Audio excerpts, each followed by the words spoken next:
뉴스타파 기자 김경래 최강 시사. 네, 김경래 최강 시사 2부 시작하겠습니다.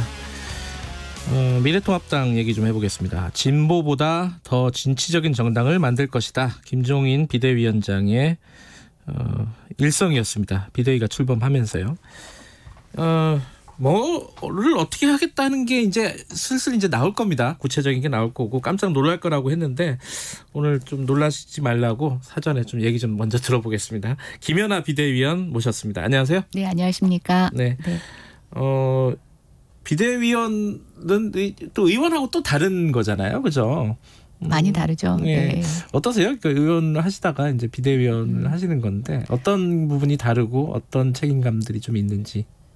일단 이제 의원 신분이면서 비대위원을 하시는 경우는 이제 비대위 활동을 전적으로 하실 수 없는 제한이 있죠. 네. 네. 반면에 이제 원내 활동과 유기적으로 연계를 지어서 비대위에서 나온 것을 본인이 법안으로 발의할 수도 있고 실행으로 옮길 수 있는 또 그런 막강한 무기도 갖고 있다고 보실 수 있는데요. 아무래도 이제 현직이 아닌 사람이 비대위를 하다 보면 이제 그런 권한이나 또 그런 수단들은 좀 부재하지만 또 반대로 생각하면 원내 여러 가지 복잡한 이해관계로부터 좀 자유로울 수 있어서 네. 조금 더 뭐랄까요? 좀 객관적인 발언? 네. 또 이렇게 표현하면 맞을지 모르겠지만 좀 쓴소리를 할 수 있다라고 하는 자유로움 네. 그런 건 있는 것 같습니다. 자유롭지만 좀 외로울 수도 있겠군요.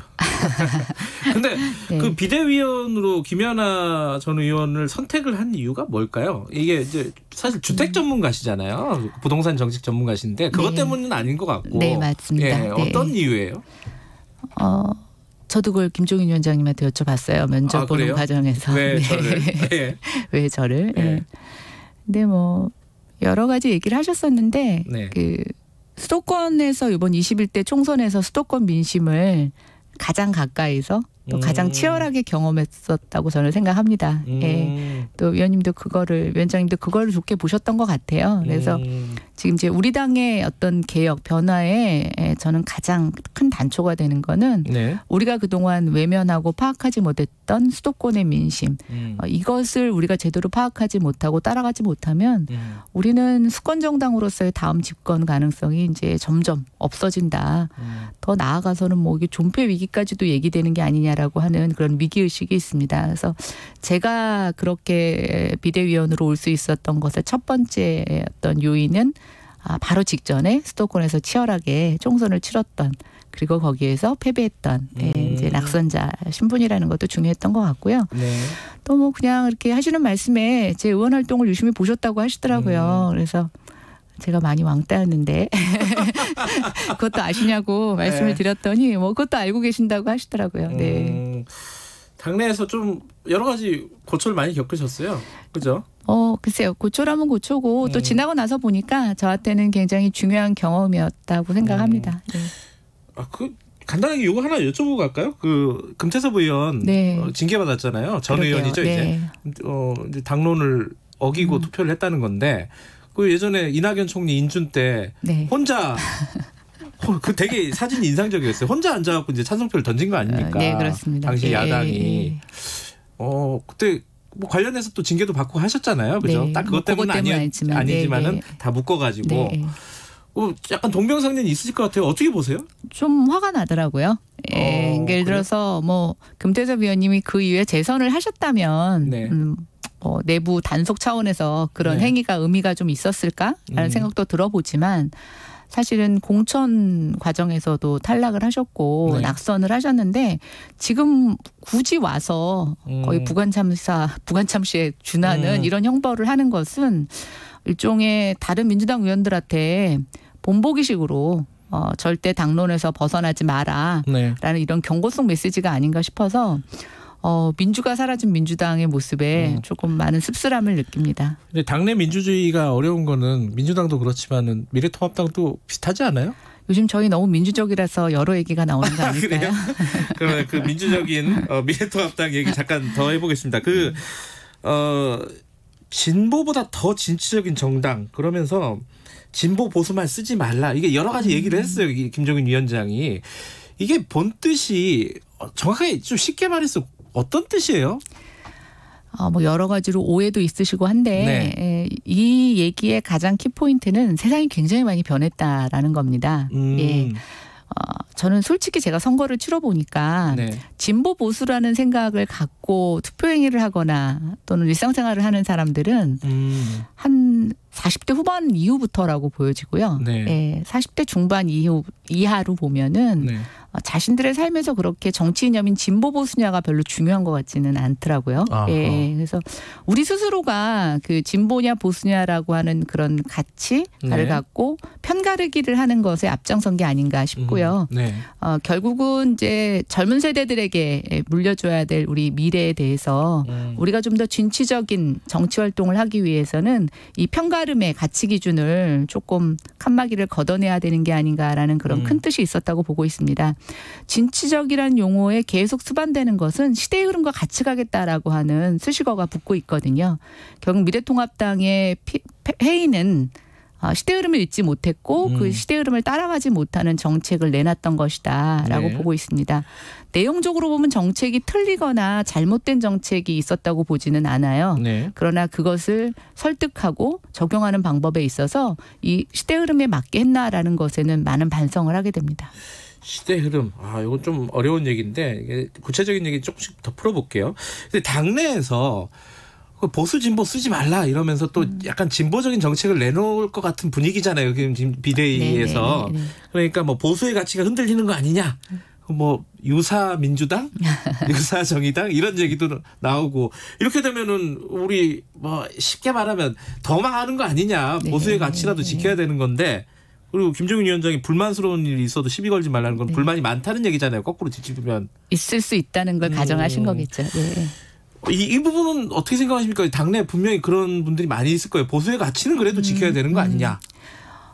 아직까지 뭐 많다고 보진 않는데 그걸 굉장히 중요하게 생각하시는 분들이 분명히 계십니다. 그렇죠. 근데 저는 우리가 변화하기 위해서는 혁신하기 위해서는 반드시 내부의 저항이 있습니다. 그게 없이 저는 변화한다는 거 그거는 정말 말로 하는 쇼라고 보여지고 있고요. 저항이 있다는 건 그만큼 우리에게 새로운 혁신의 방법들이 제시되고 있다라고 보여집니다. 그거 없이 우리가 변화를 외친다라고 하면 저는 진정한 변화가 아니라고 생각이 돼서 우리 내부에서 이뤄지는 이런 그동안의 정치적인 관성, 저항에 대해서 우리가 이겨나가야 되는 거는 저는 필수 불가결한 절차라고 보여집니다. 근데 이제 이걸 어떻게 효과적으로 설득하느냐의 문제인 것 같고요. 아까 이제 좀 민주적 절차를 얘기했지만 다양한 의견을 받아들이고 서로 논의를 하고 토론을 해서 설득하고 이해하고 또 상대방의 의견을 담아서 수정하는 절차가 저는 정말 민주적인 절차라고 생각이 됩니다. 제 미래통합당도 여태까지 그러지 못했는데요. 저는 이런 다른 목소리를 수용할 수 있는 자세, 또 토론하고 같이 반박하고 대안을 찾는 과정 필요하다고 보고 있습니다. 그런 측면에서 지금 반대 의견이나 또는 약간 다른 의견을 내시는 분들의 목소리를 수용하고 싶습니다.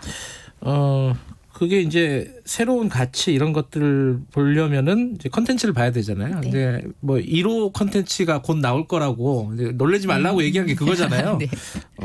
근데 오늘 아침에 한국일보에서 그게 청년 기본소득이다. 이렇게 그냥 단독 기사라고 이렇게 썼어요. 그러게요. 저도 오늘 보고 좀 놀랐습니다. 맞아요, 이거? 아니요. 아직 아무것도 결정난 게 없는데. 그건 이제 원칙적인 얘기고. 아니요. 진짜 아직 아무것도 결정난 게 없습니다. 다만 이제 그 김종인 비대위원장께서 21대 총선에서 총괄선대위원장 하셨을 때 이와 비슷한 얘기를 하셨던 것 같아요. 그래서 이제 대학생하고 대학원생들한테 1인당 100만 원씩 코로나 장학금을 주자고 얘기를 하셨어요. 약간 긴급 재난기금 비슷한 거죠. 그러면. 그리고 얼마 전에 이제 비대위에서도 대학생하고 대학원생만 주면 대학 안 간 애들은 어떻게 하느냐 이런 논란에 대해서도 얘기를 하셨거든요. 그래서 분명히 청년에 대한 관심이 많다는 거는 제가 답변 드릴 수 있고요.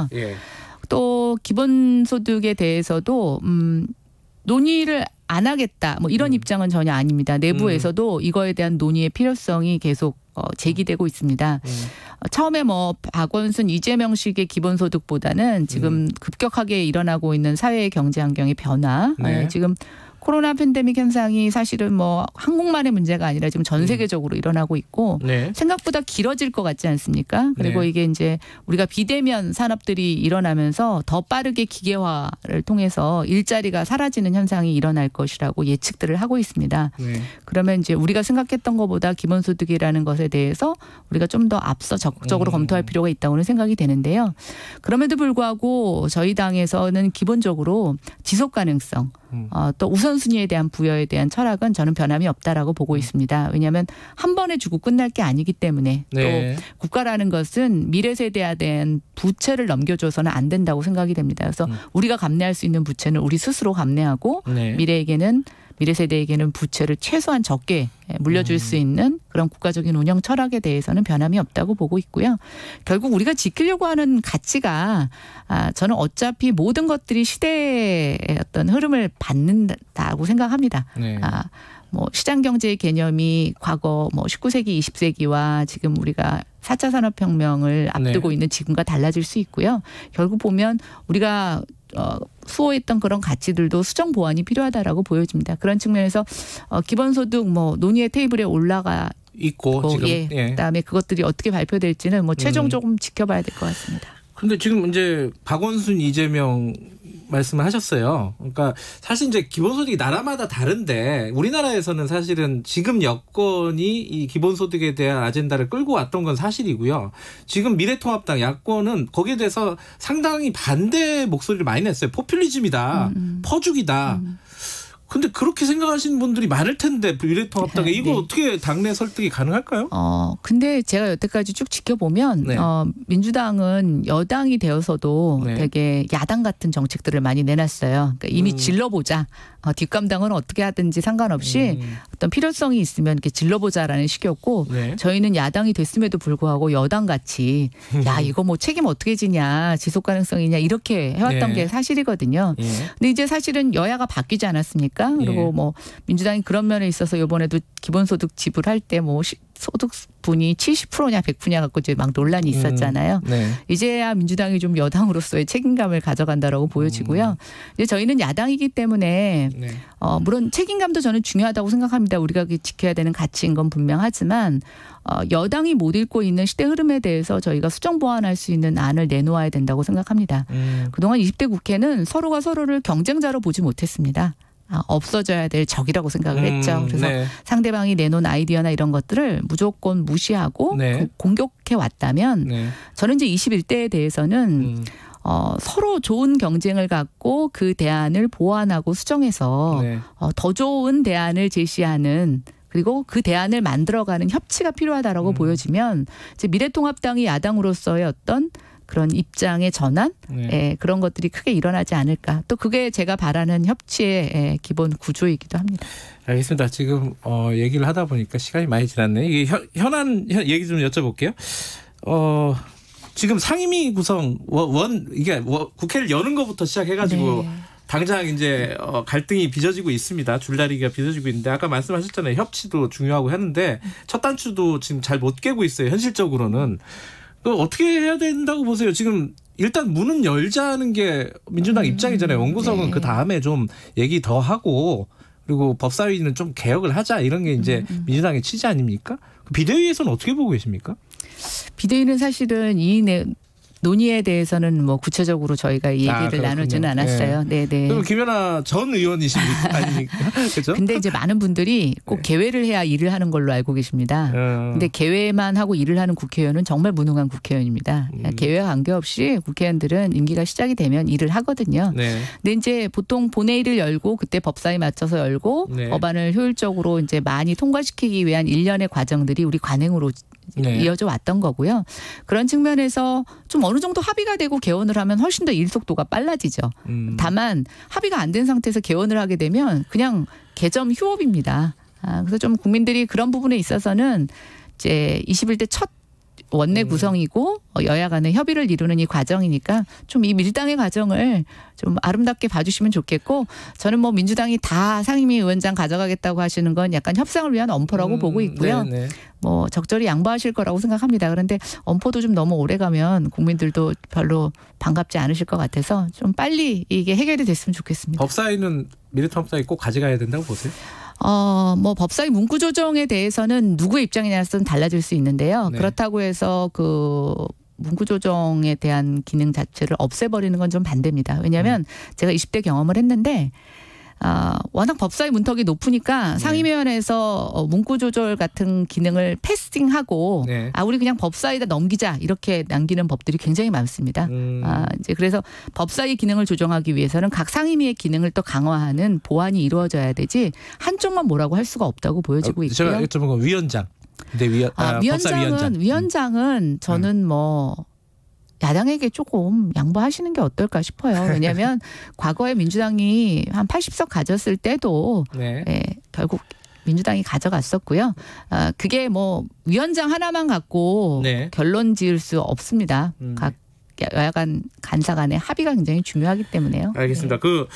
지금 이제 비대위가 진취적으로 앞으로 나가려고 계속 얘기를 하고 있는데 약간 이제 총선 때 마무리가 아직 안 돼 있어요. 미래통합당 뭐냐면은 이제 민경욱 전 의원 같은 경우에 계속 이게 부정선거다 이렇게 규정을 하고 여러 가지 뭐 여론에 호소를 하고 있습니다. 네. 이거 어떻게 비대위에서 이런 거는 좀 뭐랄까 정리를 해줘야 되는 거 아니에요? 글쎄요. 어떤 분은 정리를 해 주셔야 된다는 네. 분도 계시고 또 어떤 분은 우리가 입장을 내는 게 맞냐라고 할 뭐 의견이 있는데 사실 이제 비대위가 이번 주에 시작하지 않았습니까? 예. 그래서 저희가 이런 이슈들을 다 다루지를 못했어요. 그런데 이제 저희 비대위가 굉장히 여론의 관심을 받고 있는 것 같습니다. 왜냐하면 제가 이번 주에 여러 번 방송을 출연하게 네. 되고요. 저희가 이미 생각지도 않았던 이슈들에 대한 질문이 너무 많이 쏟아져서 오늘 주신 그 과제도 제가 한번 논의될 수 있는 과제인지 안에서 제기해 보도록 하겠습니다. 부정선거라고 계속 얘기하는 건 어떻게 보세요? 비대위가 아니더라도.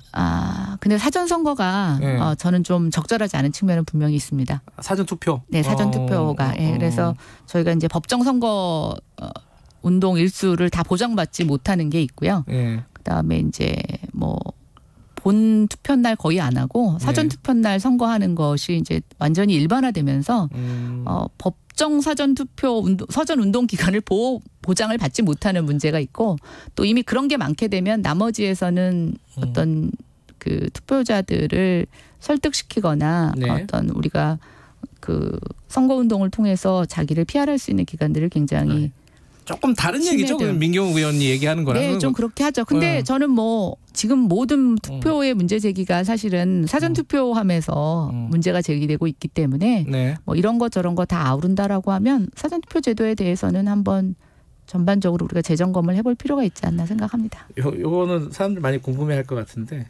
홍준표 의원 복당은 어떻게 되는 겁니까? 김정인 위원장이 들어서면서 물 건너간 거 아니냐 이렇게 얘기하는 사람들 많이 있잖아요. 그 문제 역시 저희 아직 한 번도 거론을 해본 게 아니라서. 비대위원으로서는 어떻게 생각하세요? 혹은 뭐 개인 정치인으로서는? 개인 정치인으로서 네. 별로 개인적으로 고려해서 그분에 대해서 언급하고 싶지 않습니다. 별로 언급하고 싶지 않으시군요. 네. 알겠습니다. 오늘 김정인 위원장하고 이해찬 대표하고 만나죠. 네, 그렇습니다. 뭐 여기서 뭔가 성과가 날까요? 성과라는 게 결국은 이제 국회를 어떻게 할 것인가? 뭐 이런 부분 아니 협치의 틀을 어떻게 좀 만들 것인가? 뭐 이럴 걸 텐데 성과가 날까요? 글쎄요. 이해찬 당대표가 김정인 위원장하고 예전에 같이 계셨었잖아요. 별로 안 좋았잖아요. 네. 그러니까요. 또 공천도 제외되시고 그래서 오늘 저도 만남이 기대가 됩니다. 근데 조금 과거의 사사로운 정은 털어내시고 이제는 각 공당의 대표이시니까 공당의 대표의 자격으로서 이 어려운 지금 대한민국을 잘 좀 이끌어갈 수 있는 그런 묘안을 좀 만들어내시는 좋은 만남이 됐으면 좋겠습니다. 알겠습니다. 다음에 모실 때는 비대위가 논의가 좀 더 진전이 돼서 조금 더 구체적으로 여쭤보도록 하겠습니다. 네, 그러겠습니다. 감사합니다. 네, 감사합니다. 미래통합당 김현아 비대위원이었습니다.